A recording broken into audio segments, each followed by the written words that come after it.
Ahí sí.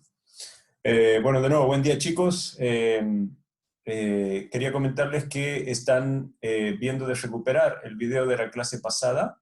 Cuando terminamos la clase, cerré todo tal cual y esperé la descarga del video y salió con un error en la plataforma. Así que, bueno, nada. Yo creo que me ha quedado un alumno. Luis, ¿sos vos, tal vez? Sí, Sí, entonces lo que te pido, Luis, es que, bueno, me busques para tipo una clase extra o consulta extra para que te pueda explicar la temática. Yo no sé bien tu disponibilidad de tiempo, pero idealmente para mí es cuando no es horario de clases, de 2 a 3 de la tarde, es donde yo suelo poner los horarios de consulta y horarios de reuniones. Eso, para que me avises cuando te acomoda, para que recuperemos lo que di en aquella clase, ¿te parece? sí, podría ser este mismo viernes. Este viernes sí puede ser tranquilamente. Eh, sí, sí, sí, sí. Te pido porfa me mandes un correo indicando Ya, que el viernes nos reunimos. Mira, siendo un solo alumno, me va a llevar no más de media hora explicarte todo, ¿ya? ok. Genial, gracias, profe. Así que no es tan complicado tampoco. Pero hoy sí voy a seguir sobre la temática que dejé la clase pasada. Entonces, por eso, Luis, el viernes entonces conversamos nosotros para ponerte al día sobre ello. Pero hoy seguimos sobre lo que yo dejé en la clase pasada. Profe, una consulta, la clase pasada no habló nada de la tarea. No las he dado porque me llama la atención, de hecho el otro día me quedé pensando, ¿por qué me la están pidiendo? Siendo que en el cronograma de clase yo les dije que el 15 de mayo es donde se liberaba la primera tarea. Ah, ¿se No, no libera es esa que, no fecha? es que Yo, el yo 15 pensé de que había que mayo entregarla ustedes ese le día. entregan la tarea. ¿Perdón? Que entendimos que era 15 de mayo la entrega. Era la entrega, sí. Bueno, por eso yo dije, o sea, de hecho yo también me comencé a urgir porque las tareas yo las tengo preparadas antes del semestre, pero quedé pensando por qué me las pedían. Pero el 15 de mayo es para que yo les entregue la primera tarea y doy 2 semanas. Ah, ya, esa era la duda. Ah, ya. Pero Profe, al final va a subir todas las tareas de una, como lo había dicho la clase sí, pasada, sí, o voy a subir todas las tareas de una porque hay correlación entre ellas.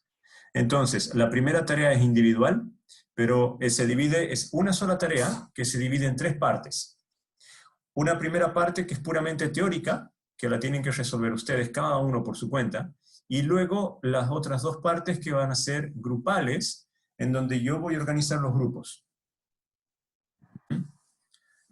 La forma de trabajar por supuesto, es online. No se olviden que ustedes como estudiantes USM tienen el acceso a este Office 365, no me acuerdo cómo se llama, y tenemos la plataforma Teams para, digamos que es como Zoom que estoy utilizando yo, pero la que da Microsoft. Y ahora también tenemos esta nueva plataforma de clases de Google que está totalmente liberada.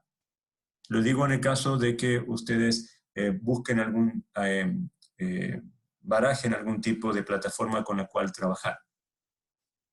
Pero sí, la segunda y la tercera parte van a ser grupales y que tienen que ver ya con procesamiento.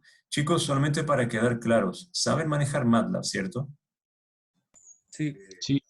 Ya, porque yo me voy a basar los ejercicios en MATLAB. Yo les voy a pasar los datos, les voy a indicar a grandes rasgos cómo se utilizan los datos, pero el procesamiento lo van a tener que desarrollar ustedes.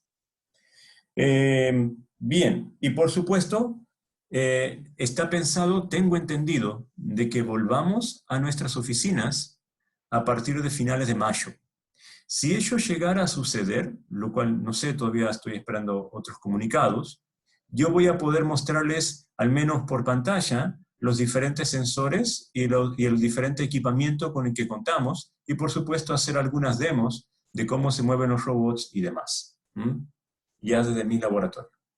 El ingreso de estudiantes, eso sí, yo creo que va a quedar ya para tal vez julio, agosto, no sé. Vos, Jorge, ¿cuándo estarías llegando a Chile?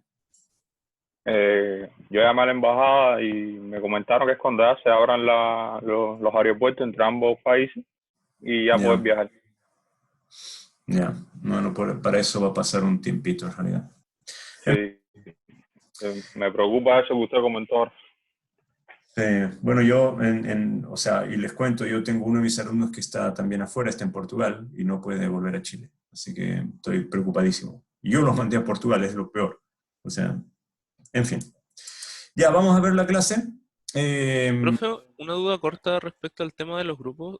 Sí, ¿Existe alguna posibilidad de uno armar un grupo con alguien que ya conoces? O no sé. o ¿O es sea, como todo muy es exclusivo de...? negociable, todo es negociable.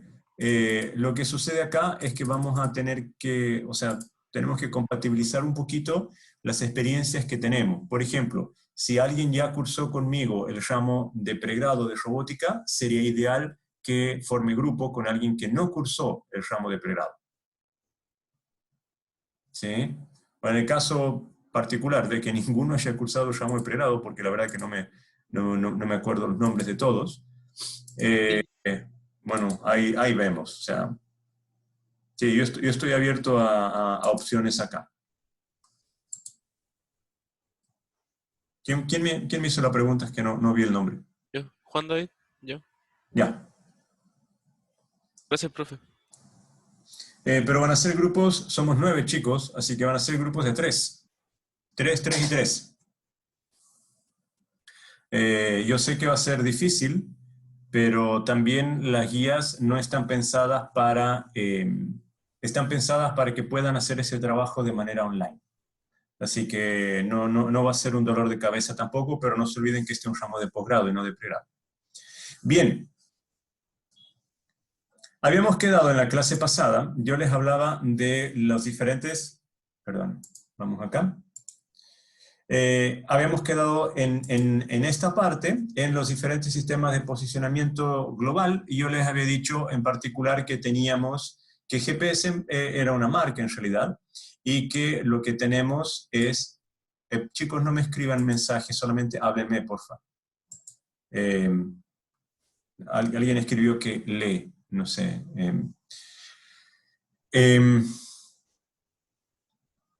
Y me perdí. Tenemos distintos sistemas de posicionamiento global. En estricto rigor se llama GNSS, que es Global Navigation Satellite System. Y dentro de ese sistema de GNSS tenemos diferentes marcas, lo voy a decir así. GPS, Global Positioning System de Estados Unidos, el Beidou de China, Galileo de Europa, que les falta todavía un satélite, ojo, no está completo, y el GLONASS, que es el de Rusia. Los que hoy tenemos completos son el GLONASS, Beidou y el GPS. Cuando compramos una antenita de GPS, por lo general, estamos teniendo una conexión, compramos con licencias para GLONASS y GPS, y depende, algunas veces las compramos con licencia para Beidou o no. Pero lo usual es que tengamos las dos con GPS y con GLONASS. Hay al menos 24 satélites, por favor recuerden siempre intentando estar en órbitas geoestacionarias, para que nuestra antena receptora de la señal de GPS, que lo voy a llamar de esta manera de ahora en más, funcione, es que tenemos que tener en el horizonte visible al menos 4 satélites. Debemos recibir información de 4 satélites, y eso lo vamos a ver cuando veamos ya los métodos probabilísticos. El sistema de posicionamiento global se basa en la teoría de la relatividad. Tenemos una estación maestra donde tenemos un reloj atómico y tenemos los relojes propios atómicos de cada uno de los satélites. Se sincronizan, por supuesto, pero hay también retardos dados porque la luz no viaja instantáneamente. Hay un retardo en el viaje de la luz, digamos, de la onda electromagnética. Los satélites están a aproximadamente 20.000 y tantos kilómetros, ¿sí? Nuestras antenas receptoras son puramente pasivas, ¿sí? Porque solamente reciben energía, no interactúan. Esas antenitas que tenemos no emiten, solamente reciben. Y todos los satélites se sincronizan a un mismo reloj, pero debido a que están a diferentes distancias entre sí, la velocidad de la luz, en nuestra antena GPS, el mismo pulso no llega siempre de todos los satélites en el mismo instante. Aparte, también tenemos nuestro cielo con suciedad, tenemos scattering, tenemos inclusive refracción, reflexión de la luz, etc. No se olviden que esto es una onda electromagnética, por lo tanto es susceptible de todo esto que les acabo de decir. Si estamos en un ambiente denso, en un ambiente, por ejemplo, debajo de árboles o al lado de edificios, suceden sombras. Y esas sombras, chicos, de la propia luz del sol, por dar un ejemplo, hay también sombras de esta onda electromagnética y podemos quedar, digamos, con el bloqueo de nuestra señal de GPS. No se olviden que también tenemos latencias en la recepción y por lo general una señal de GPS, y esto es algo que tal vez ustedes no sepan, es de las señales más lentas. Hay que procesarla bastante, hay que recibir bastante trama de información que viene codificada. Es una información como sensor, es de los sensores más lentos. Las antenas de GPS baratas están funcionando, tienen un ancho de banda de 1 Hz, esto es más o menos de una medición por segundo, mientras que las más avanzadas, por ejemplo, de las comerciales, como la que tenemos en mi equipo, que es la que yo les contaba que costaba 100 millones de pesos chilenos, está funcionando a 10 Hz. Ese es su ancho de banda, es decir, está trabajando con 10 mediciones por segundo. Claramente, esto para un controlador en tiempo real, va a ser un tiempo real de 0.1 segundos. Y va a condicionar mucho, por ejemplo, si nosotros queremos posicionar un vehículo exclusivamente con la antena de GPS, esta antena que tenemos en mi laboratorio, que tiene un error menor al centímetro, es un error muy bueno, ¿sí? Tiene una buena precisión y una buena exactitud, pero lo que sucede, chicos, es que al tener un ancho de banda, y como ancho de banda me refiero a la cantidad de mediciones por segundo, que es de 10 Hz, limita y mucho la velocidad a la que puede andar el vehículo. Y ese es un tema que hay que resolver, porque pueden tener un sensor súper preciso y súper exacto, como este que yo les acabo de mencionar, pero debido a que su ancho de banda o la cantidad de lecturas que puede ejecutar por segundo es tan lenta, implica que el vehículo se va a tener que mover lento. Y ese es otro tema que tenemos que solucionar también. ¿Se dan cuenta por qué tiene que moverse lento, no?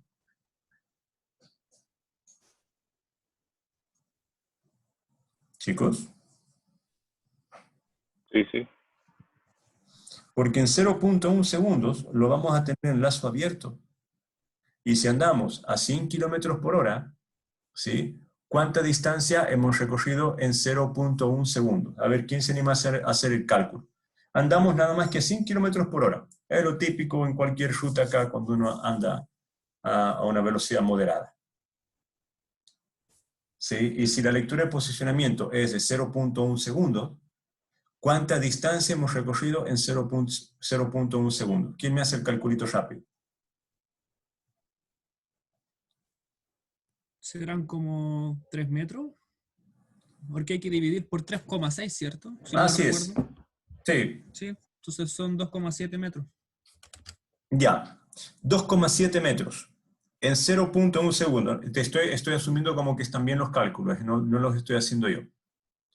Ahora, en 2,7 metros, mi medición tiene un error menor al centímetro, mi error de posicionamiento. Pero mi próxima medición de posicionamiento va a estar 2,7 metros después. Entonces, hay 2,7 metros a esa velocidad crucero de 100 km por hora que nos calcula Luis. Luis, ¿verdad? Sí. Hay 2,7 metros en donde nuestro sistema está en lazo abierto. Entonces, ¿de qué me sirve tener un sistema de posicionamiento que me dé un error menor al centímetro si en 2,7 metros yo no sé qué va a pasar? 2,7 metros es casi el ancho de cualquier calle que tengamos acá en la ciudad, que es de 3 metros y tanto. Entonces pueden pasar un montón de catástrofes, porque en ese 0.1 segundo de lazo abierto hay 2,7 metros que no estoy midiendo. Solamente para indicarles lo importante de esto y que luego lo vamos a ver como el famoso teorema de Shannon-Nyquist y por qué es importante ese teorema. Bien, vamos a seguir con la parte de sensores. Ahora voy a entrar a la parte que para mí es más crítica, porque es la que más vamos a usar, que son los sensores de rango, sensores que miden distancia. En particular, vamos a ver ultrasonido, vamos a ver cámaras TOF, vamos a ver la Kinect, alguna de las versiones, hay varias, ¿sí? Y vamos a ver los LiDARs. ¿Alguno de ustedes tiene experiencia con alguno de estos sensores? Con el ultrasonido. El Con el ultrasonido. ultrasonido. Con Yo también casi ultrasonido. todas. ¿Quién dijo con casi todos? Nicolás, profe. Nicolás. Nicolás Aguayo. Sí, señor. Bueno, sí, entonces sí tiene experiencia con casi todas. Ya. Chicos, vamos a empezar de lo simple a lo difícil. El sensor, estos sensores se basan en un principio que se llama de tiempo de vuelo. El tiempo de vuelo es cuando emitimos una señal, tenemos una base de tiempo que está contando, ¿sí? Simplemente es un contador, y espera hasta que la señal vuelva, es decir, la señal tiene que rebotar. Así como lo digo, resulta bastante sencillo de imaginarse el sensor. Tenemos por un lado la velocidad de propagación de la onda o del pulso que estamos emitiendo, que multiplicado por el tiempo que tarda nos da la distancia. Así de simple. Estos son los sensores activos, TOF, Time of Flight, tiempo de vuelo. Ese es el principio básico con el que funcionan. Emiten un pulso o emiten una señal. Desde que la emiten hay una base de tiempo que está corriendo hasta que recibimos una respuesta o una reflexión de esa señal. Ahora, así como suena, es un principio de funcionamiento bien lógico, bien intuitivo, pero que tiene sus pros y sus contras, dependiendo del tipo de sensor con el que estemos trabajando. Por ejemplo, si trabajamos con un sensor de ultrasonido, tenemos que la propagación de la onda de ultrasonido es aproximadamente 0,3 metros por cada milisegundo. Es el tiempo típico de propagación de la onda de ultrasonido. 0,3 metros por cada milisegundo. Bueno, en realidad no es solamente el ultrasonido, es la del sonido en general. La propagación de una señal electromagnética es de aproximadamente 0,3 metros por cada nanosegundo. ¿Sí? Estamos hablando de 6 órdenes de magnitud más rápida. Entonces, mientras que el sonido se propaga en 0,3 metros por cada milisegundo, la luz se propaga a grandes rasgos, ¿sí? En 0,3 metros por cada nanosegundo. Ahora viene lo interesante, y esto es lo interesante de las bases de tiempo. Hasta hace 20 años atrás, y esto tal vez no les compete a ustedes, recién estaban saliendo los relojes que llegaban al gigahertz. Cuando yo estudié ingeniería, por ejemplo, lo máximo que teníamos era 400 megahertz. Que eso eran nuestros osciladores para usos comerciales. Ahora estamos hablando de osciladores de usos comerciales que ya superan los 8 y los 16 GHz. Entonces, ¿qué es lo que pasa acá? Esos mismos osciladores, chicos, 1 GHz, la inversa es 1 nanosegundo. ¿Vamos bien hasta ahí? 10 GHz, la inversa es 0.1 nanosegundo. Entonces, fíjense que con un oscilador de 10 GHz, yo puedo estar midiendo, voy a tener una resolución de lectura de 0.03 metros. Estos son 30 centímetros. 3 centímetros. En una onda electromagnética. Una resolución de lectura de 3 centímetros. Es decir, puedo medir el viaje de la luz con mi propia base de tiempo, y es comercial. No necesito ir a un superlaboratorio. Y bueno, y para el sonido, por supuesto, ya queda como un problema trivial. El problema, claro, está en el sensor y en el receptor, porque los sensores comerciales, tanto el emisor y el receptor de una señal electromagnética, tienen inercia.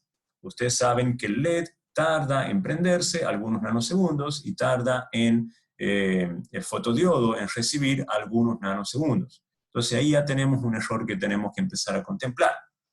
Pero bueno, no nos vamos a meter en el desarrollo de esa tecnología per se.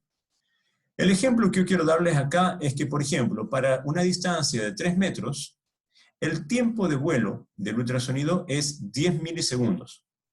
Si yo quiero medir 3 metros con el ultrasonido, necesito 10 milisegundos.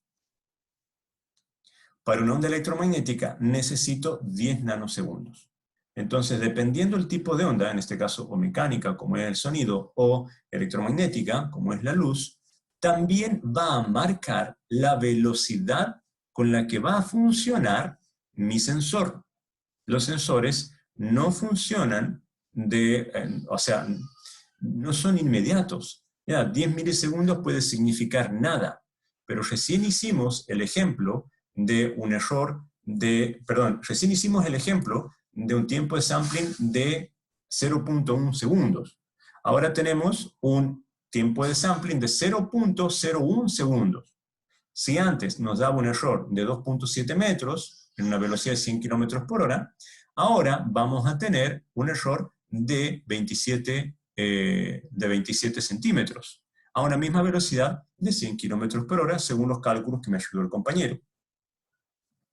Mientras que con la onda electromagnética de 10 nanosegundos, nuestra medición, considerando la velocidad de 100 km por hora, es prácticamente una medición instantánea. Porque tenemos 6 órdenes de magnitud más.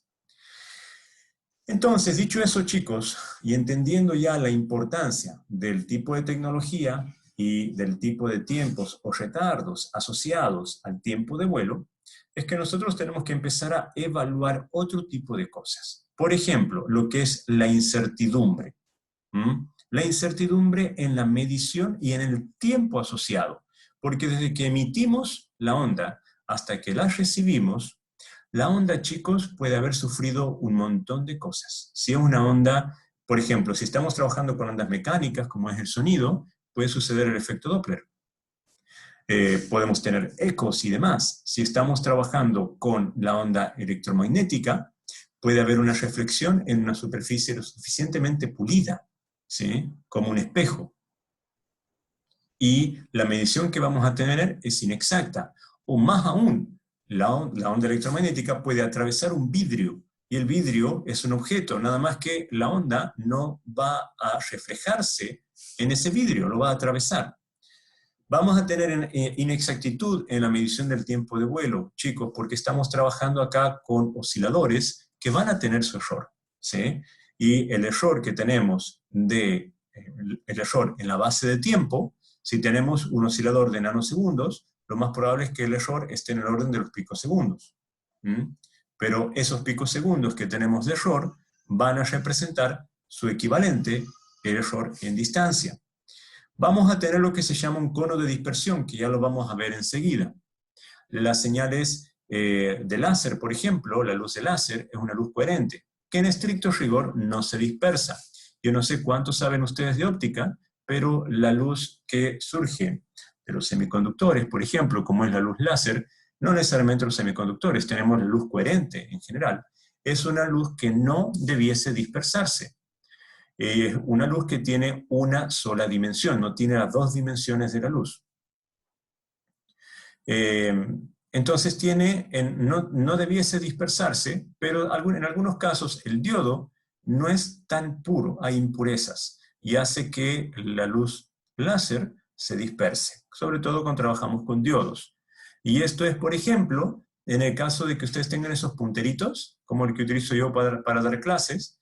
Entonces, a mayor distancia, parecería que el círculo del puntero es mayor. Y eso no debiese suceder. Hay una dispersión.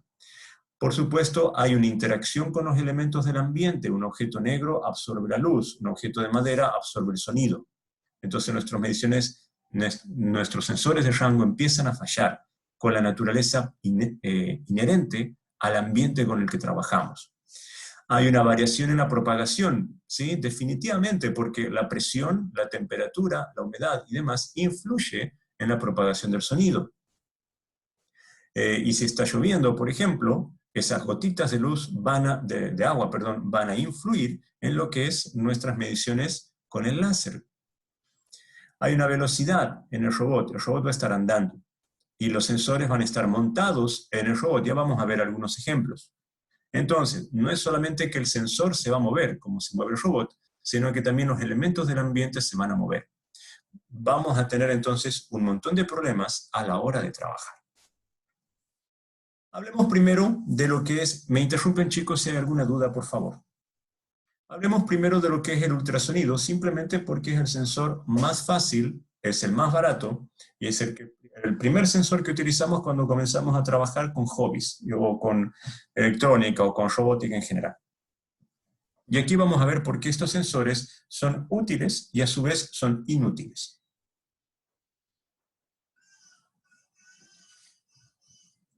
Bien, acá arriba tenemos una ecuación bien simple, la velocidad de propagación por el tiempo dividido entre 2.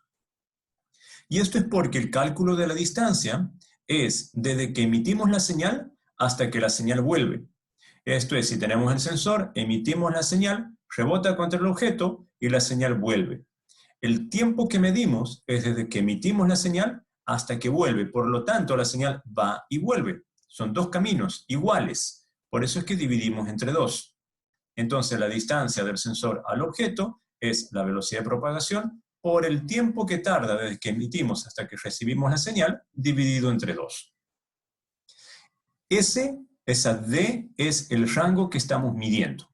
Ahora, la velocidad de propagación de la onda del sonido, en este caso, depende de la constante del aire, temperatura, algunas constantes para calores específicos, y por lo general vamos a estar hablando de unos 300 metros o 340 y tantos metros por segundo, que es la velocidad de propagación típica, condiciones nominales del sonido. El sensor de ultrasonido puede ser de este como estamos viendo acá, con 2 encapsulados, donde uno es el emisor, el otro es el receptor, o puede ser de un solo encapsulado, donde el sensor actúa tanto como emisor y receptor. Ambos tienen sus pros y sus contras, que en realidad no lo vamos a entrar en detalles, porque tienen que ver con el pregrado. Todo lo que nos interesa saber es que emite una onda y recibe esa onda. Acá lo que tengo graficado es lo que es el cono de dispersión. El sonido se dispersa, chicos. Desde que se emite la onda, ultrasonido o lo que fuera, la onda comienza a dispersarse. Por eso es que mi voz, por ejemplo, llega hasta afuera, porque la onda se dispersa, así de simple. En el caso del ultrasonido, a diferencia de las bocas de nosotros, digamos, cuando hablamos, el ultrasonido, gracias a este encapsulado, es que nosotros podemos de alguna manera tener cierto control sobre esta dispersión. Aquí tenemos la dispersión del ultrasonido vista como un cono, el cono de dispersión. Esto es en 3 dimensiones, chicos, no es en 2, ¿sí? Es un cono en 3 dimensiones. Cuando emitimos el sonido, aquí hay un problema. Nosotros podríamos tener el objeto exactamente al frente del sensor. El sensor está apuntando a un objeto que yo le he colocado justo acá, justo al frente.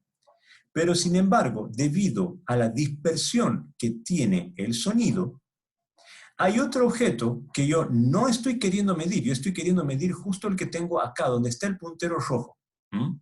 Ese es el objeto que yo quiero medir.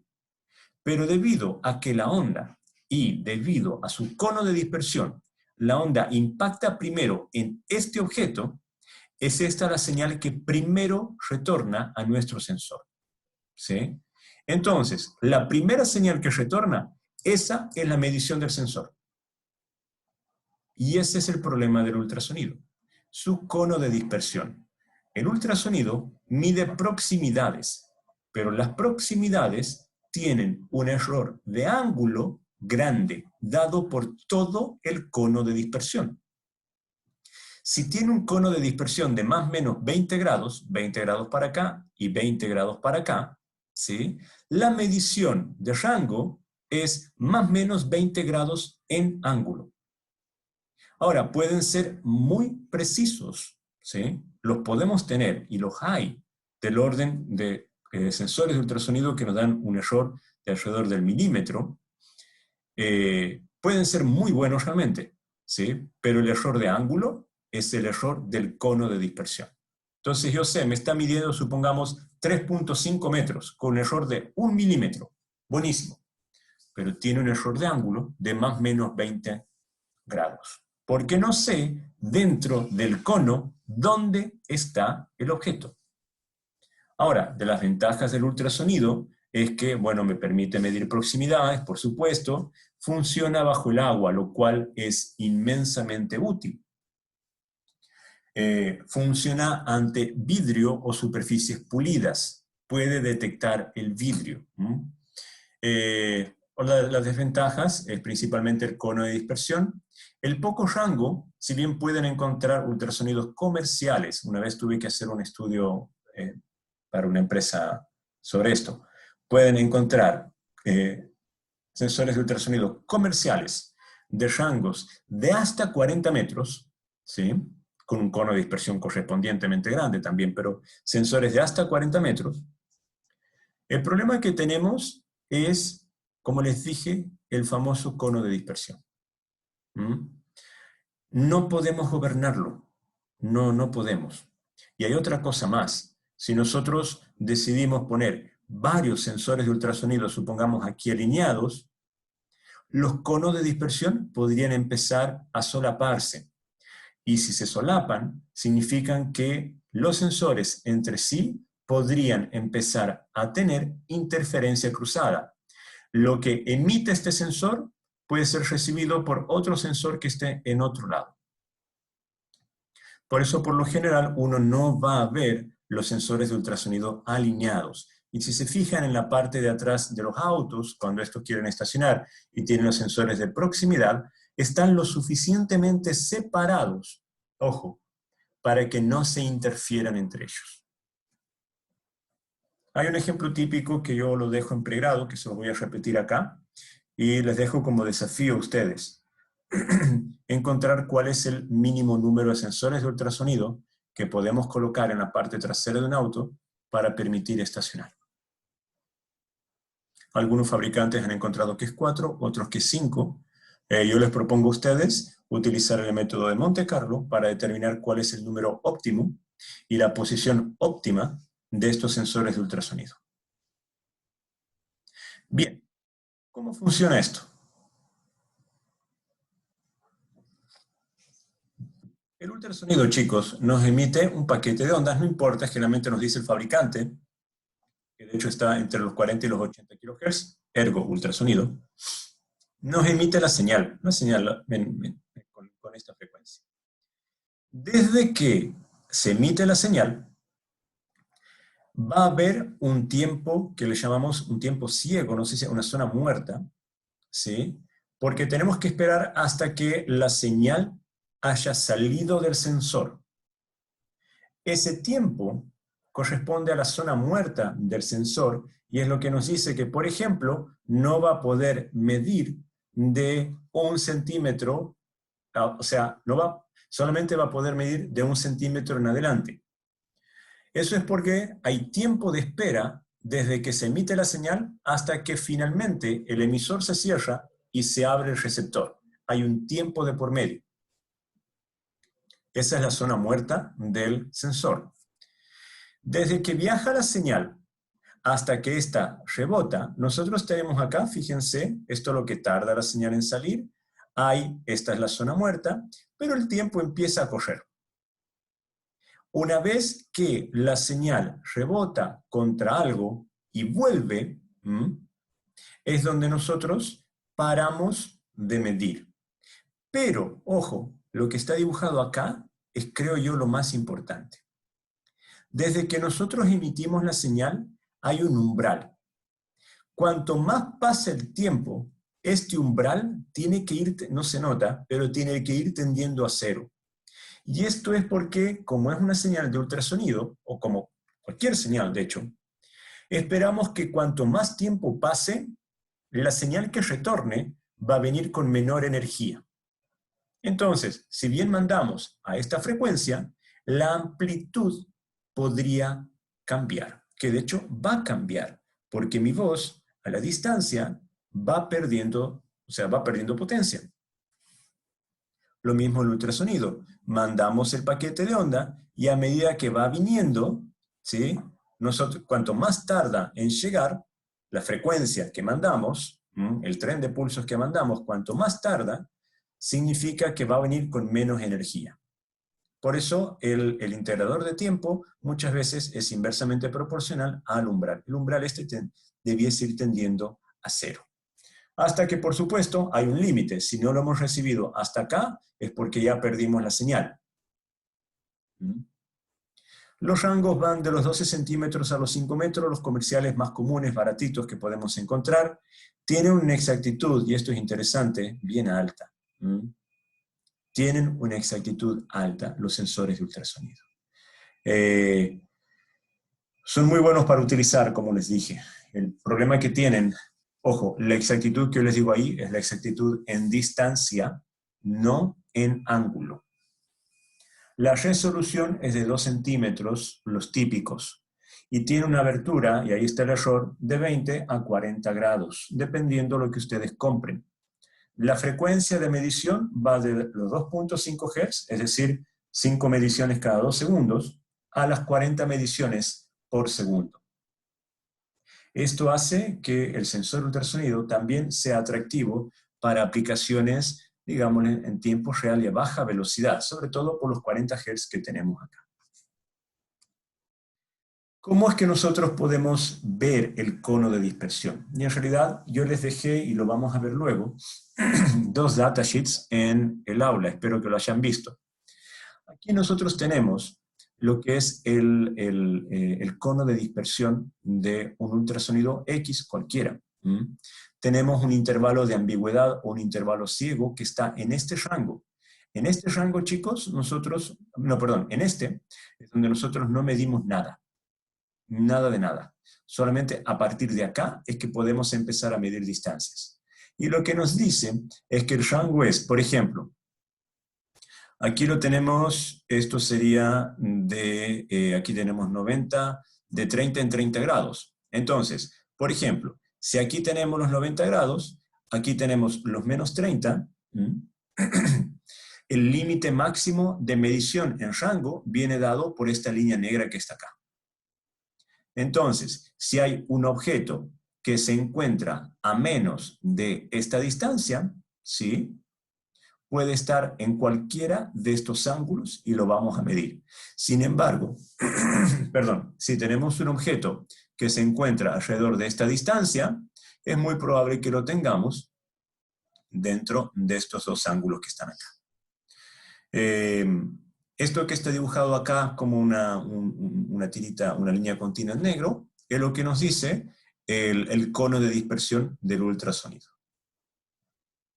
Una de las cuestiones interesantes del ultrasonido es que no puede medir en línea recta, ¿sí? O sea, cuando hay oblicuidad, podemos tener algunos problemas. Y en particular lo vemos acá. Puede haber una reflexión de la onda hasta volver. Entonces la medición de distancia no, si bien sigue midiendo distancias, no va a corresponder a lo que estamos viendo. Hay una reflexión de la onda. También podemos tener el efecto crosstalk, que es el que les dije, cuando tenemos varios sensores. Aquí hay 3 sensores, uno emite, pero es el otro el que recibe. Y no es lo que queremos tampoco. Y por supuesto el efecto Doppler. Vamos a ver qué pasa con el sensor láser o LiDAR. Yo de ahora en más me voy a referir a LiDAR. LiDAR, las siglas es... perdón.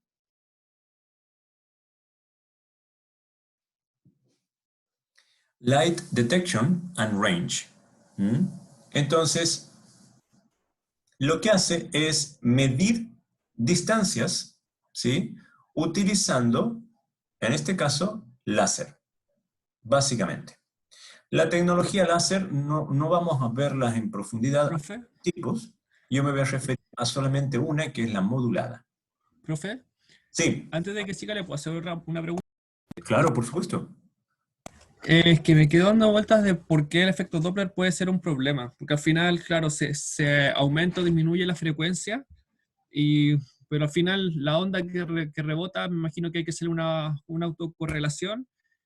Pero ¿por qué sería un problema? Esa autocorrelación, si bien me imagino que bajaría, pero de todas formas se llegaría a un pico y se podría demodular.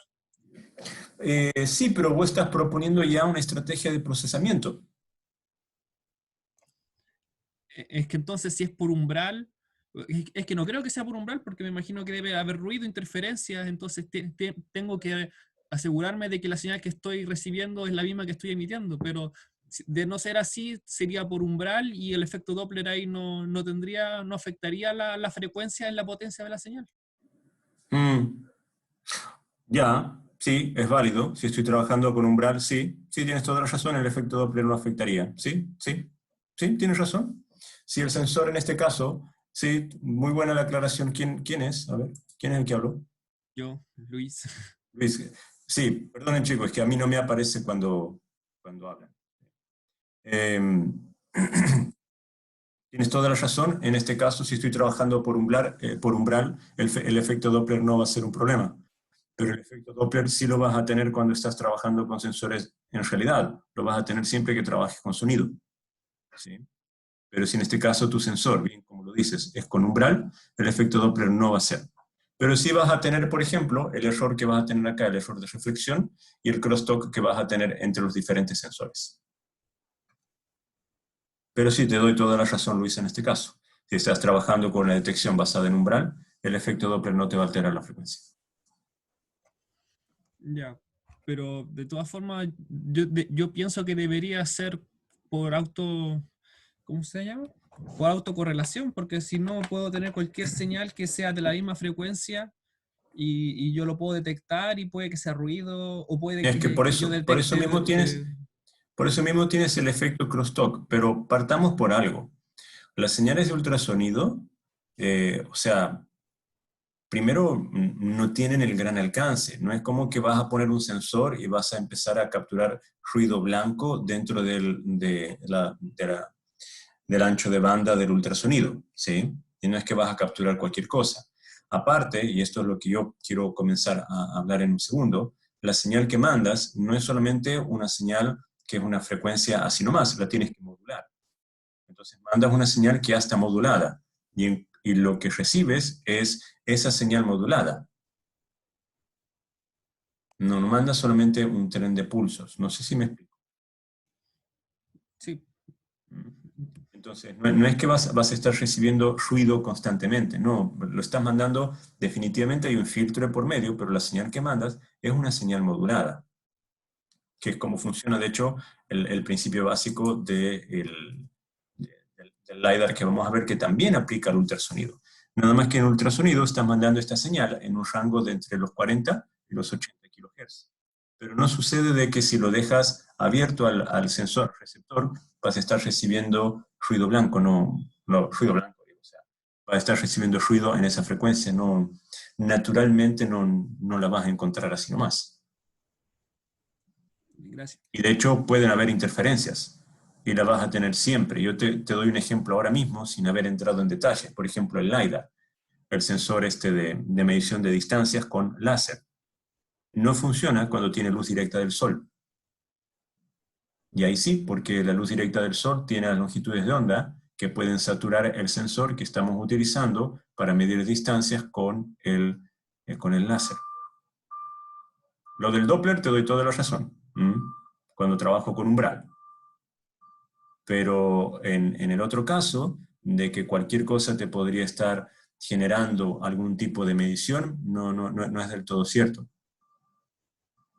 No, porque estás mandando una señal que está modulada.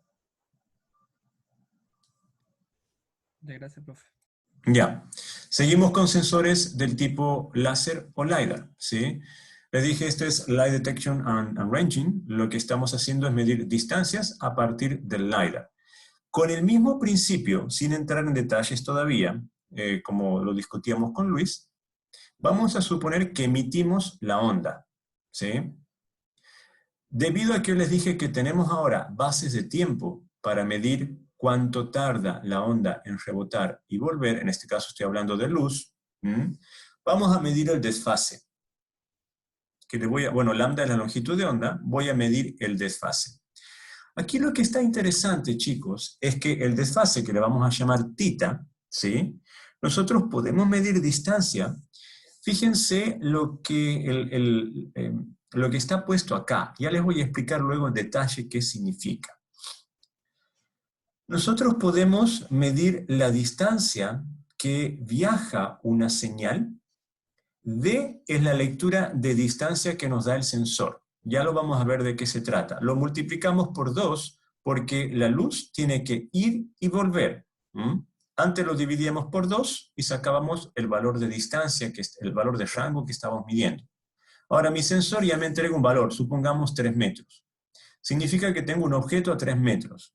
Pero para que ese objeto esté a 3 metros, significa que la luz tuvo que viajar 6 metros, ir y volver. Por eso lo multiplico por 2. Y le agrego un offset que hace propio a la fabricación del LiDAR, que luego vamos a ver de dónde surge este offset. Vamos a concentrarnos en esta partecita acá, y en particular a lo que es el D. Si nosotros queremos medir la distancia, en realidad que viaja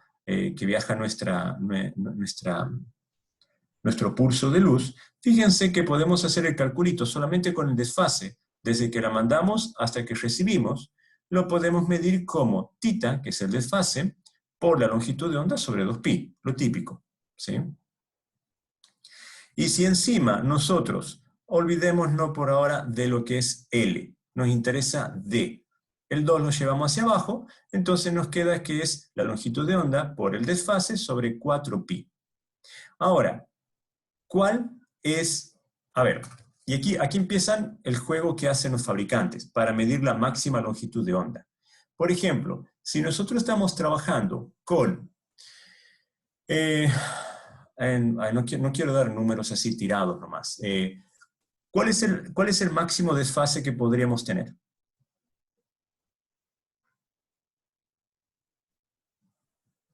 2pi. 2pi, ¿sí? Entonces, la máxima distancia que podríamos medir es ¿cuánto? Lambda medio. Lambda medio, exactamente. La longitud de onda sobre 2. Ahora, la pregunta, y aquí está la pregunta interesante. Mayor frecuencia, menor longitud de onda, mayor longitud de onda, menor frecuencia. ¿Estamos de acuerdo?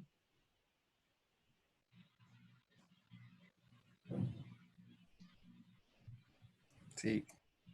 No nos acordamos mucho, parece, pero bueno. Mayor frecuencia, menor longitud de onda.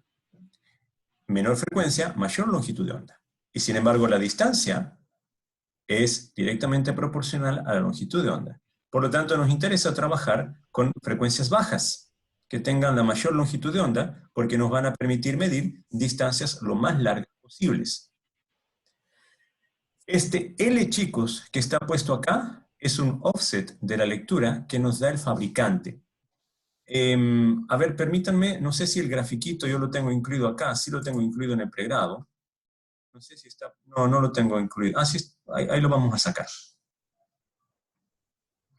Este es un offset que tiene que ver con la posición que tiene el emisor respecto al chasis del LiDAR, ¿sí? Es algo que ya nos da el fabricante, ¿sí? Este valor nosotros lo conocemos. Lo que nos interesa es determinar la distancia a la que estamos midiendo. Ya me dijeron que el mayor desfase que podríamos tener es 2pi. Pero fíjense que hablar de un desfase de 2pi es crítico, porque con 2pi lo que nos puede pasar, chicos, es que nosotros, con el error que estamos trabajando, con errores de redondeo y demás, nos pasemos ligeramente de ese 2pi. Entonces vamos a tener un error en nuestra medición, porque vamos a estar midiendo, en vez de medir en la distancia máxima, lo vamos a estar midiendo que el objeto está a la distancia mínima. Muchos fabricantes optan por seguridad que θ sea hasta pi. Y cuando θ es hasta pi, como máximo desfase, tenemos entonces que la distancia máxima a medir, en vez de ser lambda sobre 2, va a ser lambda sobre 4. O sea, nos quedamos con la mitad. Esto no deja, no invalida lo que nosotros ya veníamos diciendo, de que la distancia que vamos a medir es directamente proporcional a la longitud de onda. Cuanto mayor sea la longitud de onda, menor es la frecuencia con la que vamos a trabajar, mayor es la distancia con la que vamos a medir. Ahora, la longitud de onda del diodo infrarrojo, por el que usamos la mayoría de las veces, está alrededor de los 800 nanómetros. ¿Sí? Esa es la longitud de onda. Chicos, ¿qué podemos hacer con 800 nanómetros? No podemos estar... 800 nanómetros dividido entre 4 es lo que tenemos acá, no da. ¿Sí? Ojo con esto. Entonces lo que nosotros tenemos que empezar a trabajar es en modular la señal. ¿Sí? Y esto es porque, a ver, y aquí viene lo interesante, nosotros modulando la señal aumentamos la longitud de onda. Otra cosa que tenemos que tener en cuenta cuando trabajamos con LiDARs es la reflexión difusa. Hay un grado de rugosidad que tienen que tener las superficies. Cuando las superficies son pulidas, ¿sí? Lo que puede suceder, que es lo que sucede con los espejos, es que la luz no sea reflejada en todas direcciones. Cuando lo tenemos al LiDAR ortogonal al espejo, no hay problema. Pero si lo tenemos oblicuo, la luz se nos va. Hay un reflejo total de la luz. Entonces, en superficies que son de reflexión difusa, lo que tenemos es que la luz es como si fuera que se puede partir en todas direcciones. Y rebota en todas direcciones. La luz del sensor, al menos en LiDAR, está modulada en amplitud. La longitud de onda de la señal modulada obedece, bueno, a la ley típica, ¿sí? Aquí tenemos la velocidad de la luz, la frecuencia, la longitud de onda. Y por lo general, chicos, estamos trabajando con una frecuencia de alrededor de 5 MHz, lo que nos da una longitud de onda de alrededor de 60 metros. Eso es de los sensores típicos con los que trabajamos en el laboratorio, los sensores baratos. Cuando estamos trabajando con ello, una longitud de onda de 60 metros, significa que podemos medir hasta 30 metros, en el mejor de los casos. Sin embargo, si tomamos el criterio de solamente medir hasta un desfase de pi, vamos a medir entonces hasta 15 metros. En el laboratorio tenemos muchos sensores que hacen eso. Son los sensores más baratos con los que podemos trabajar. El principio de funcionamiento, y aquí nosotros podemos empezar a jugar, ¿sí? Ojo, por lo general estamos teniendo unas frecuencias, fíjense, si nosotros bajamos la frecuencia vamos a tener que subir la longitud de onda, lo que yo les decía, ¿sí? Nos interesa trabajar con longitudes de onda lo más altas posible, lo más grandes posibles para medir las mayores distancias. Y esta es la frecuencia de modulación. El principio, el L que yo les mostraba, fíjense, este es el chasis, es como una vista en corte de este LiDAR que tenemos acá. Lo cortamos verticalmente. Lo que sucede, chicos, es que nosotros tenemos un láser que está fijo acá. Y está apuntando a este espejo y la luz rebota en este otro espejo. Este espejo que tenemos acá está girando constantemente. Y eso hace que la lucecita del LiDAR, la luz del láser, pueda salir en diferentes rayos, en diferentes ángulos, dentro de este encapsulado, que a su vez tiene un montón de filtros para solamente permitir la vuelta de la luz en determinadas longitudes de onda. Como viene modulada, entonces ya podemos también exponerlo al sol con cierta cautela, no es luz directa del sol, pero podemos ya tener algunas mediciones, rescatar medición, porque la estamos modulando. Entonces, tenemos la emisión de la luz, que rebota en este espejito. Aquí tenemos una parte mecánica que hace girar este otro espejo que está pulido, envía la señal, rebota, vuelve. Esta distancia entre los espejitos, y aquí va al receptor, esta distancia entre los espejitos es la famosa L que yo les mostraba. Y esto ya es dado por el fabricante. Esta tecnología que está acá, este tipo de LiDAR, es LiDAR tipo SICK. Tenemos 2 en el laboratorio, pesan alrededor de 7 kilos cada uno. Tienen mediciones de 0 a 180 grados. Van desde acá dan toda la vuelta, 180, hasta acá, y la miden en un solo plano, en el plano propio de esta abertura de vidrio que ven acá. La resolución en ángulos de este va a depender del fabricante, pero este tipo de LiDAR, nosotros podemos setear la resolución de que sea de 1 en 1 grado, ¿sí? O de 0.5 en 0.5. Depende del fabricante también, es la apertura, la resolución, etc. Usualmente no consideramos errores en la medición del ángulo. Lo que consideramos es solamente el error en la medición de la distancia. Eso no es del todo cierto, en realidad siempre va a haber errores en la medición del ángulo. Pero como esto le ponemos un encoder, y es un encoder que no tiene un error incremental, entonces estamos hablando de errores absolutos que los podemos minimizar. Usualmente descartamos el error de ángulo y nos quedamos solamente con el error dado en la distancia. Veamos un ejemplito.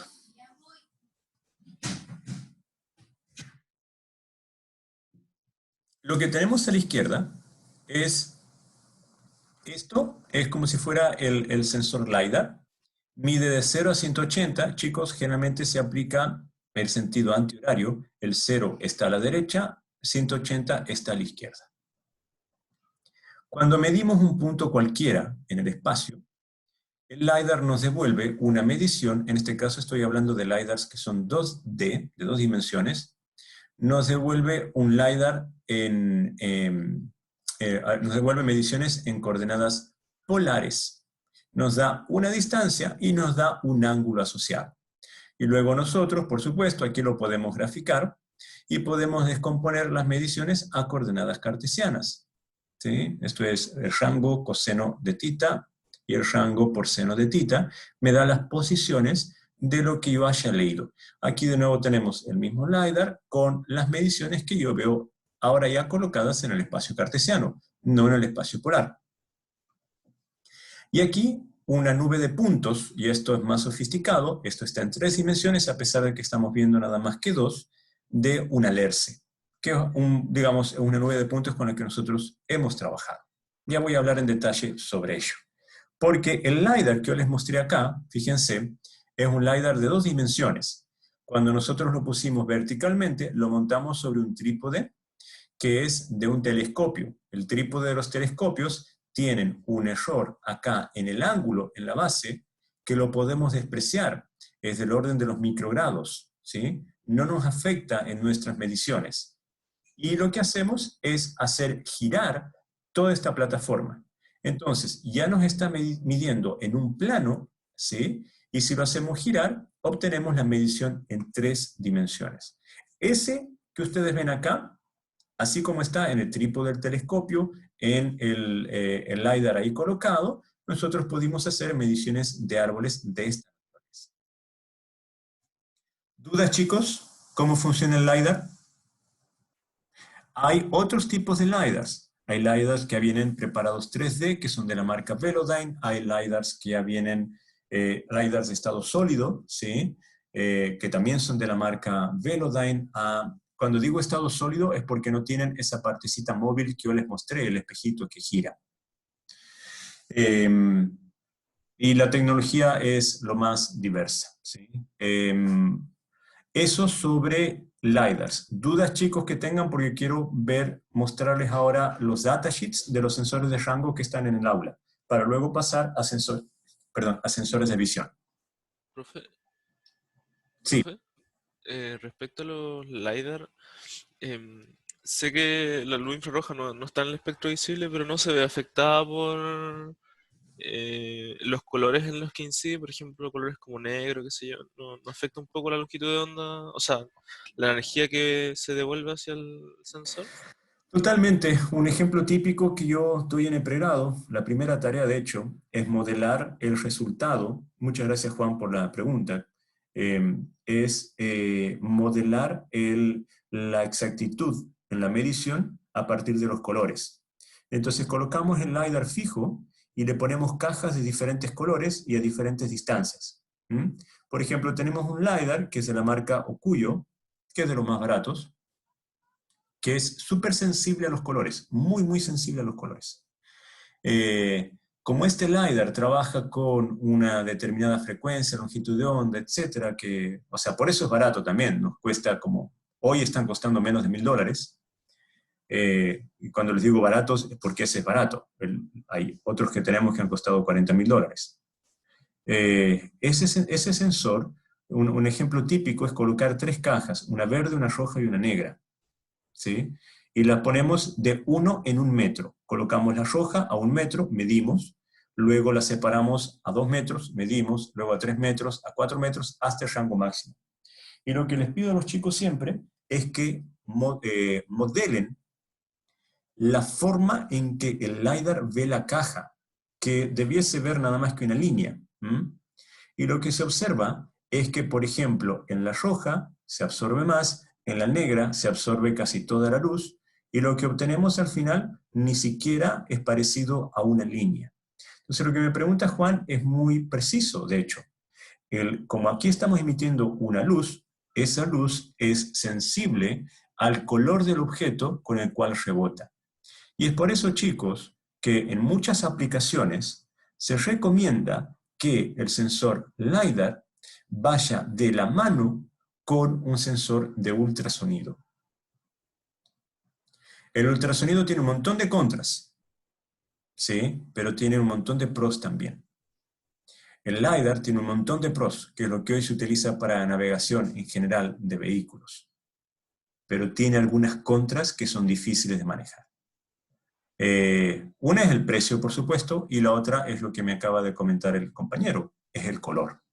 Yo debo por ahí tener las guías y los resultados si los encuentro, pero como les digo, esto es más del curso de pregrado, se los voy a compartir para que ustedes vean los análisis estadísticos.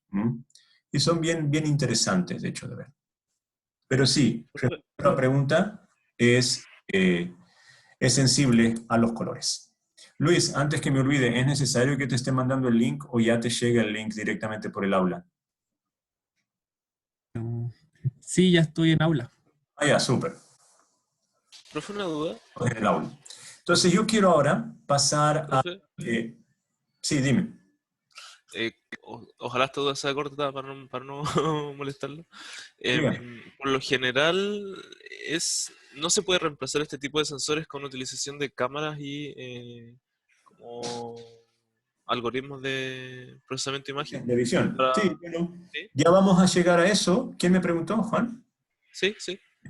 Ya vamos a llegar a eso, Juan, porque es la última parte de sensores, en donde vamos a analizar los sensores de visión artificial. La Ya, respuesta que te puedo dar es sí y no. Para algunas cosas podemos reemplazar y para otras no. Y por eso era interesante de ver los diferentes parámetros con los que uno analiza o caracteriza un sensor. Por ejemplo, y vamos a ver ahora las resoluciones que tiene la resolución que tiene el LiDAR es mucho mejor a la resolución que tiene, por ejemplo, el ultrasonido, ¿sí? Y es increíblemente superior a la resolución que pueda tener cualquier sistema de visión estéreo. Entonces, pero un sistema de visión estéreo, hoy nosotros compramos una cámara que se llama RealSense, que costó $200 y que ya tiene la FPGA implementada, o sea, ya tiene todo procesado, a nosotros nos devuelve, sin tener que programar nada, ya nos devuelve la información 3D más RGB en 3 dimensiones. ¿Al costo de qué? Bueno, al costo de que el rango máximo que estamos viendo creo que llega a los 10 metros, una apertura relativamente pequeña, una alta sensibilidad a la luz, y es prácticamente para uso indoors. Entonces, si me dices, voy a trabajar con estas condiciones, indoors, a menos de 10 metros y demás, en vez de poner el LiDAR súper caro, voy a poner esa camarita y esa me soluciona el problema. Entonces, hay sensores de toda naturaleza y cada uno tiene sus pros y sus contras y la idea es siempre evaluarlos, ¿sí? Y ver cuál es el que mejor se ajusta a los requerimientos de nuestro cliente. Bien, yo les voy a compartir ahora. Espero haber respondido tu pregunta, Juan. Sí, sí, gracias. Yo voy a compartirles ahora mi aula.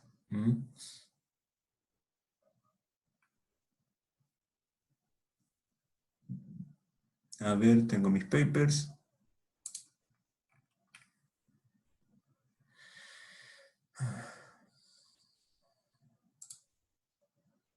Aquí estoy. Bien. Yo acá les dejé, bueno, están viendo lo que yo veo, ¿sí? Que no es justamente lo que ustedes ven. Pero les dejé dos datasheets, perdón, acá. El datasheet de un LiDAR y el datasheet de un ultrasonido. ¿Pueden ver el datasheet que estoy mostrando acá? Sí. Sí. Ya. Estamos viendo, este es el Okuyo, ¿sí? Que es de los más baratos que hay.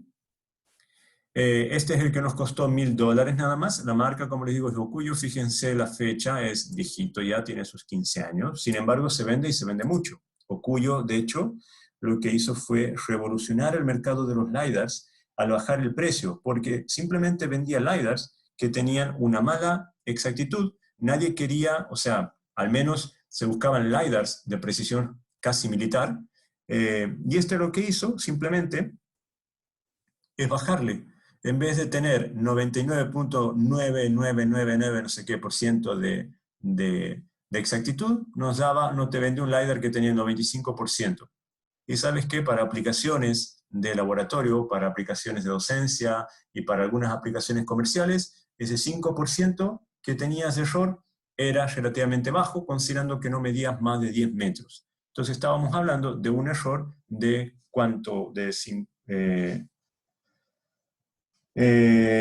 sería de 5% de 50 centímetros, más o menos, en 10 metros, que no es tanto. Claro que después lo fue mejorando. Entonces, este LiDAR en particular, bueno, habla aquí de cómo es el conexionado, etc. Aquí está. Lo que mide este LiDAR en particular es de 0 a 240. Por eso dice 240 grados. Y la máxima distancia 4 metros. Miren de pequeño que es. Lo podríamos reemplazar por un ultrasonido en este caso. El 0 siempre es en el sentido antihorario. Tenemos el 0 acá y los 240 metros en este otro lado. 240 grados, perdón. Máxima distancia medible es de 4 metros. Es fácil de utilizar, utiliza nada más que el RS-232 con una conexión serial. Es simple. Nosotros desarrollamos, bueno, yo desarrollé en su momento todo lo que eran los drivers para utilizarlo de MATLAB y demás. La longitud de onda es 785 nanómetros. Acá el consumo de potencia, miren, era nada. Por eso lo podíamos alimentar directamente con el puerto serial. Y esa fue otra de las ventajas. Fíjense, 5 voltios, puerto serial. Máxima corriente que podríamos sacar de medio ampere, que también sigue siendo puerto serial. Claro, acá hay un pic, hay que tener cuidado, pero eso se aguanta un computador. Si nosotros no estamos utilizando todos los puertos, todos los hubs, puede aguantarse tranquilamente 0.8 amperes. La detección, fíjense, tiene un error de 60 milímetros, ¿sí? 6 centímetros a los 4 metros. Esa es lo que garantiza el fabricante. Y bueno, después tienen otros tipos. Para el LiDAR que tiene el tipo 4 acá, tiene esta otra precisión, el tipo 2 tiene otra precisión y demás, ¿sí? ¿Qué más? La resolución de 1 milímetro. ¿Sí? Y esto significa que solamente necesitamos mover el objeto 1 milímetro para que cambie la medición. Tenemos 240 grados de apertura y una resolución angular de 0.36 grados. Y esto sí les digo que fue un dolor. ¿Sí? Son 0.36 grados, lo cual no es muy normal. No es que tenemos 3 mediciones dentro de un grado. Pero sin embargo funciona bien. Hay que saber, hay que entender nada más que trabajamos con 0.36 grados. La velocidad de medición, fíjense acá, dice 100 milisegundos cada scan. Y esto significa, chicos, que estamos trabajando en una frecuencia de medición de 10 Hz. Son 10 mediciones por segundo. Y no son 10 mediciones del LiDAR. Son 10 scans por segundo. Entonces, si tenemos 240 grados dividido en 0.36, ¿cuánto nos da, chicos? ¿1024? No. Esto es 240 dividido 0.36. Bueno, 667 mediciones. Nos entrega 667 mediciones cada 0.1 segundo. Eso en cuanto, miren, 260 gramos, no es nada. O sea, y podemos, bueno, tiene un IP bajo, eso sí. Fíjense, tiene el chasis, tiene este IP, que es bajísimo, es plástico. Y en el caso de la parte óptica, tiene un IP64, pero claro, la parte óptica está dentro del chasis, que tiene un IP40, así que hay que saberlo leer bien a esto. Lo que nos está diciendo es que básicamente es el IP40. Bien, eso es en cuanto al ultrasonido. Perdón, al láser. Vamos al ultrasonido, que es este otro que está acá. ¿Qué es este? El SRF 235. ¿Lo ven, verdad? Sí. Bien. Sí. Lo que nos interesa es el cono que está hacia adelante, no el cono que está hacia atrás. Aquí podemos ver la dispersión que tiene, ¿sí? Dependiendo si es el 235, bueno, perdón, sí, pues o el 0,4, miren la comparación entre estos dos, cómo es el cono de dispersión entre uno y otro. Es bastante grotesca la cuestión, ¿sí? Aquí, esto es lo que ustedes tienen que ver, este es el cono de dispersión que nos interesa, por supuesto este otro es mucho mejor, pero también debe ser más carito. Trabaja con los 235 kHz de ultrasonido y nos dice qué es lo que pasa con las superficies. Fíjense cómo rebota y que nos va a medir, o sea, el problema que vamos a tener con los rebotes, ¿sí? Las comunicaciones nos habla un poco más de cuántas son las mediciones, el conexionado, esto lo que pueden conseguir, digamos, lo relativamente simple. El rango de medición, ¿dónde lo tenemos acá? Clase 1, clase 2, ¿dónde nos dan los números acá? Esto es como codificarlo.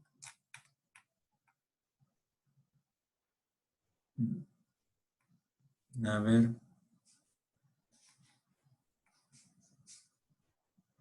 Ya no lo encuentro por acá.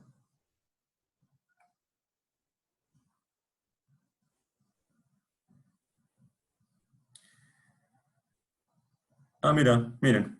El rango, es limitado a 1 metro.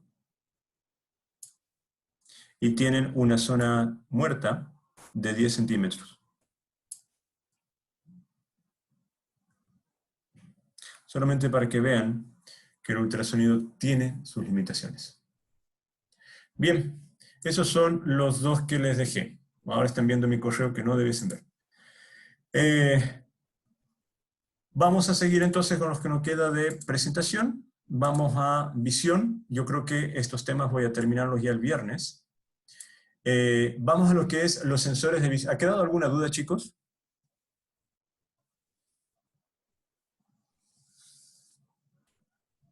No, profe. Bueno. Igual les voy a ir mostrando videos. Por cualquier cosa, chicos, que quieran ver los videos de nuestros experimentos, pueden encontrar el canal nuestro de YouTube. Simplemente pongan GRAI UTFSM. Y ahí van a ver los experimentos, todos los experimentos que nosotros hacemos. Al menos los que son más o menos bonitos, los que funcionan más no los ponemos, evidentemente.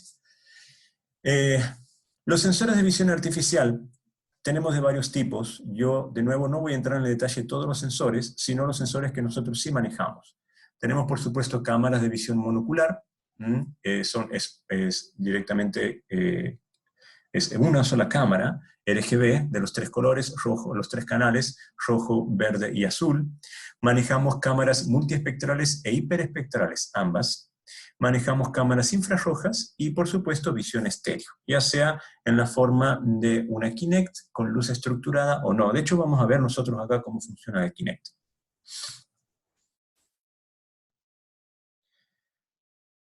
Lo que nos interesa de las cámaras, chicos, es que detecten algo, básicamente. Ese algo pueden ser, se conocen en la generalización del nombre como características o features.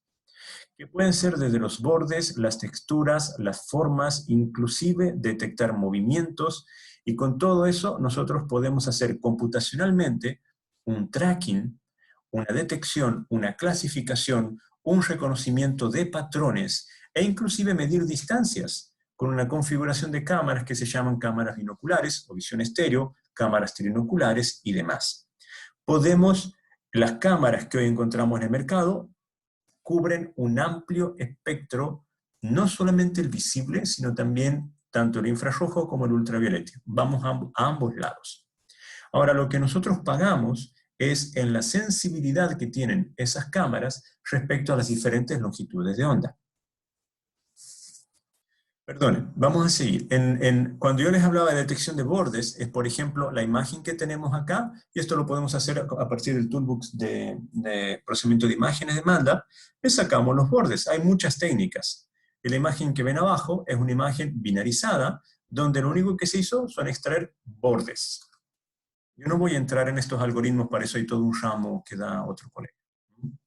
Podemos extraer texturas, y esto nosotros lo hacemos mucho, con un robot que directamente lo ponemos a que vea el terreno y determine si estamos en presencia de gravilla, pavimento, arena o césped. Nos interesa mucho esto porque, como yo les dije en algún ejemplo, esto es lo que gobierna la eficiencia energética de los vehículos. Podemos poner también a detección, entiendo que este es un video, no se va a reproducir, así que voy a salir de acá. Ahí está. Le voy a quitar el sonido. A mis alumnos les gusta mucho poner sonidos y música bonita, inspiradora, qué sé yo. En este caso estamos utilizando de nuevo un reconocimiento de líneas. Solamente utilizamos como patrón de reconocimiento las líneas de transmisión. Entonces hacemos volar un dron sobre las líneas de transmisión, las reconocemos a esas líneas de transmisión. Estos son ejercicios nuestros, ojo, Reconocemos la línea de transmisión y a partir de esa información nosotros podemos posicionarnos sobre las líneas de transmisión. Aquí ven, esto es solamente un resultado de emulación, perdón. Y luego van a ver los resultados reales, que es cuando nosotros lo hacemos. Voy a adelantar un poco. Aquí lo tenemos. Y lo que va apareciendo en verde son las líneas, tanto los verdaderos positivos, aquí están las líneas abajo, no sé si las ven, y arriba se van a ir detectando en verde los verdaderos positivos y los falsos positivos. Que esa es otra cosa que hay que analizar. Y acá lo tenemos en cian a las diferentes líneas de transmisión que también nosotros pudimos detectar. Con las líneas de transmisión, detectándolas, podemos posicionarnos encima de estas porque hay una separación estándar entre ellas, y como esto ya es una norma, fíjense aquí ven la sombrita, digamos, del dron.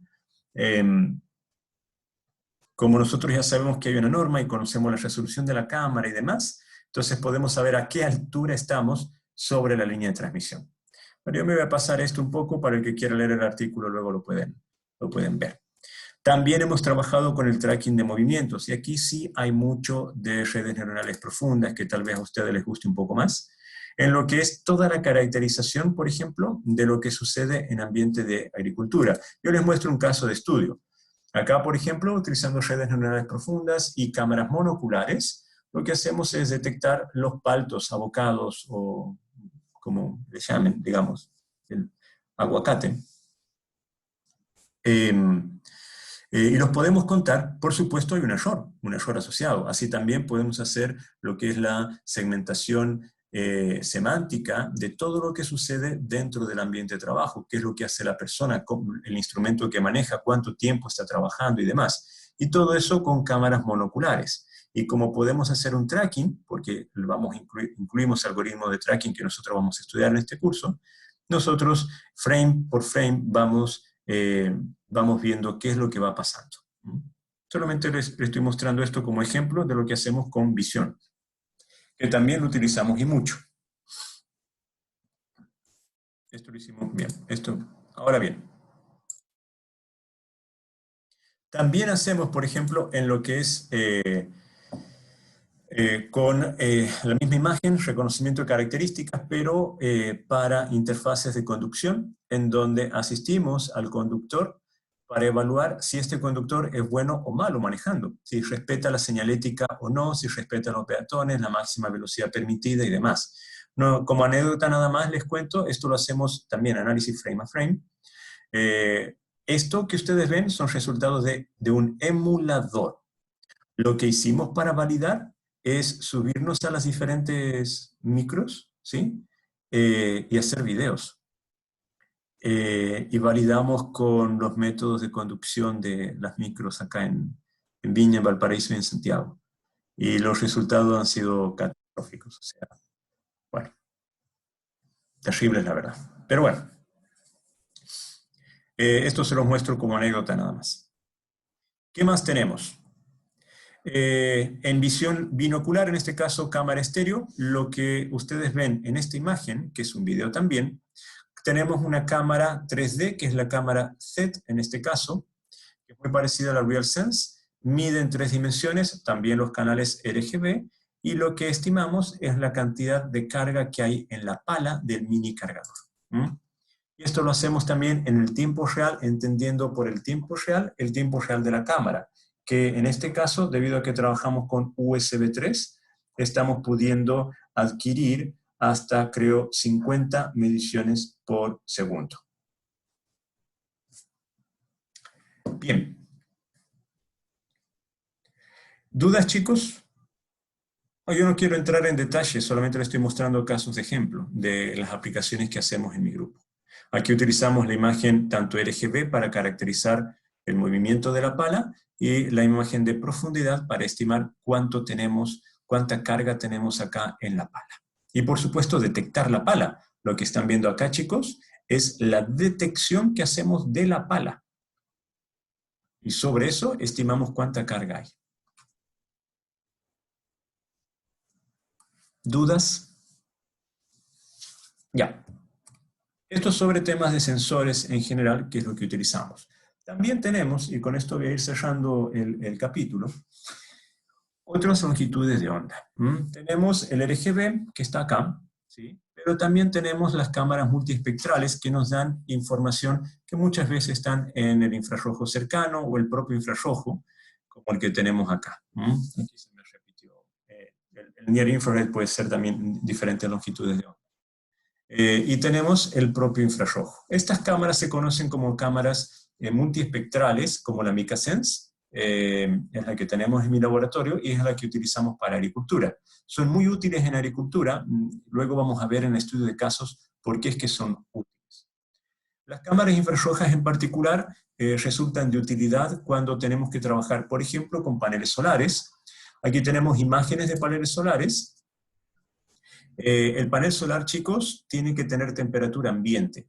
Si ven una temperatura superior a la temperatura ambiente, significa que hay lo que se llama un hotspot. Es la parte que no está funcionando. Por ejemplo, lo que ustedes ven acá en amarillo, esas partecitas, significa que el panel no está funcionando. Y es que se está calentando.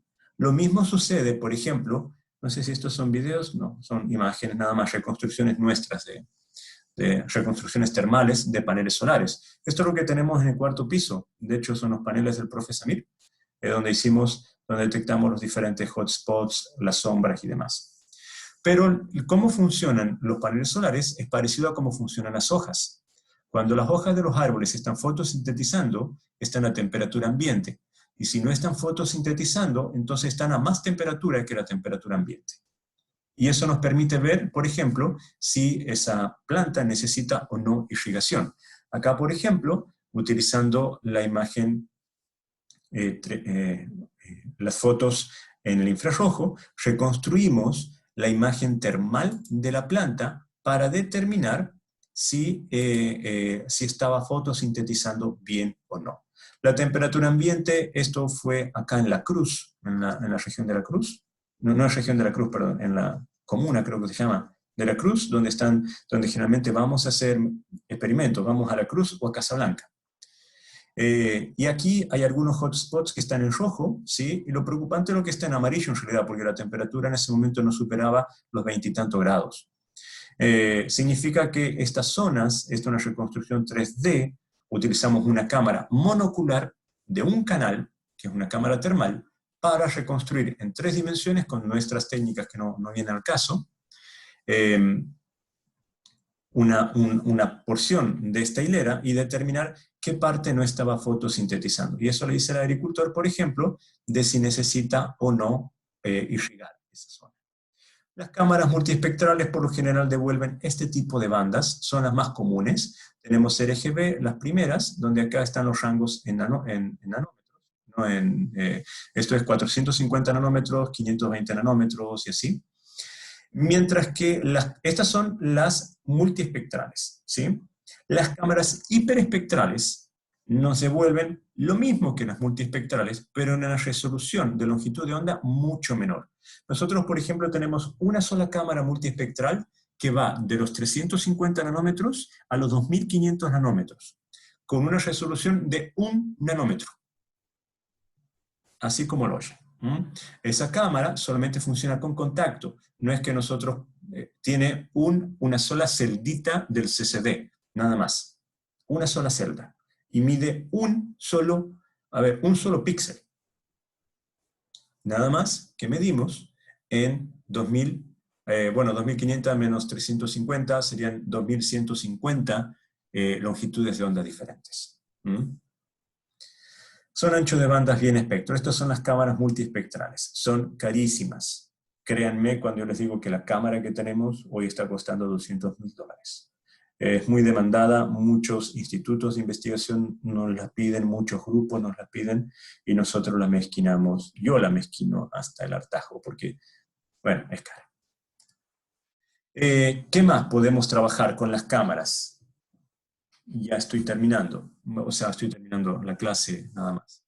Con las cámaras nosotros podemos, por supuesto, modelar 3D, como lo que está acá. De nuevo, esta es una modulación termal del magnolio. El magnolio es el que tenemos, el árbol que está allá afuera en el campus. Bueno, este es su modelado termal del magnolio, que es bastante uniforme, lo cual nos dice que el magnolio va a vivir, o al menos está saludable.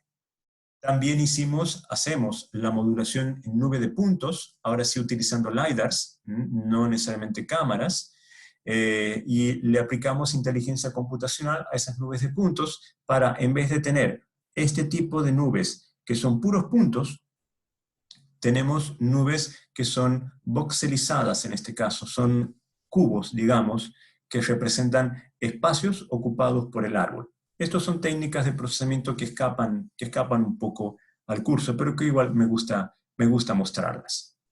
Ahora, cuando hablamos en el particular caso de nubes de puntos, que es bien común en LiDARs, tenemos que tener en cuenta que las aplicaciones no necesariamente van a ser en tiempo real, porque las nubes de puntos son gigas y gigas de información, y usualmente trabajamos con lo que se llaman procesamiento basado en lotes, que son batches de datos, ¿sí? Algunas veces trabajamos punto por punto en la escala espacial, esto es puntos individuales, o bien scans, ¿sí? Que es todo el recorrido que hace el sensor. Lo que siempre intentamos es tener procesamientos que sean automáticos, ya sean basados en conceptos determinísticos o estocásticos, no manuales. Hay software de procesamiento manual, por ejemplo, el Point Cloud, no me acuerdo el resto, Point Cloud algo, es un software dedicado, comercial, pero que es manual, o sea, uno tiene que ir haciendo todas las cosas. Lo que nosotros hacemos es desarrollar los algoritmos para que haga el filtraje. Así como ustedes trabajan en una señal unidimensional y hacen filtros, en nube de puntos aplica lo mismo, nada más que tenemos señales que son tridimensionales en este caso. Están las descomposiciones de Fourier, descomposiciones por onditas, wavelets, y todo lo que ustedes quieran, todas las transformaciones, pero nada más que ahora trabajamos en 3 dimensiones. Yo me quedo hasta acá, luego nos quedan unas cuantas cositas más menores, y podemos ya pasar a lo que es la teoría de la estimación. ¿Dudas, chicos?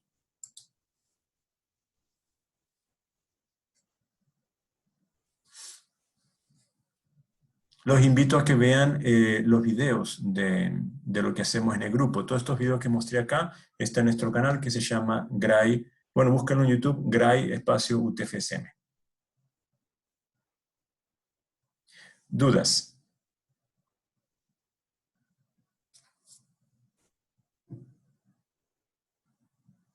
Bueno, si no hay dudas es porque o ya se fueron a almorzar o algo. Nos vemos el viernes, chicos. Ahí seguimos y nada. Estudien, porfa. Cualquier cosa me van comentando y no, me queda, Luis, pendiente con vos, recuperar rápidamente esa clase que no pudo ser grabada. Sí, perfecto. El viernes a las 2, pero le escribo por correo para que se acuerde. Por favor, porque puede suceder, ojo, que alguien me ponga una reunión. Y cuando digo alguien, no te olvides que yo también obedezco al director de departamento o a lo que la universidad requiera de mí. Entonces, pronto, el viernes a las 2, ahí podemos hacerlo. En media hora te lo explico bien rápido, pero con profundidad, por supuesto. Y quedamos con esa deuda saldada. Pero mándame el correo, por favor. Sí, perfecto. Gracias, profe. Nos vemos, chicos, el viernes. Cuídense mucho. Hasta luego. Bueno, Profe, profe. profe, Chao, Chao, profe. chao.